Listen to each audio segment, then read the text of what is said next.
Good morning guys. So i-share nang nako ni ako ang kuan. Amo ang tinanom nga lubi.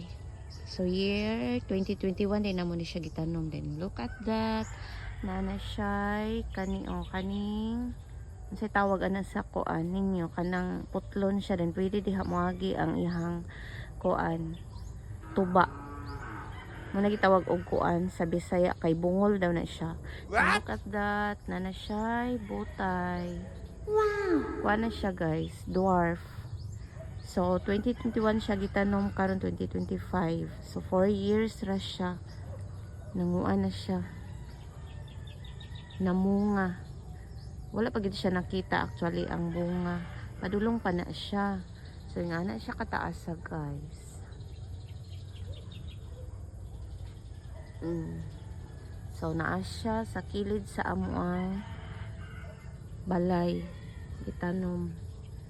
So mao na iyang mga palibot na pinya, duha ka buok, naka-harvest na mi aning pinyaha. So nice.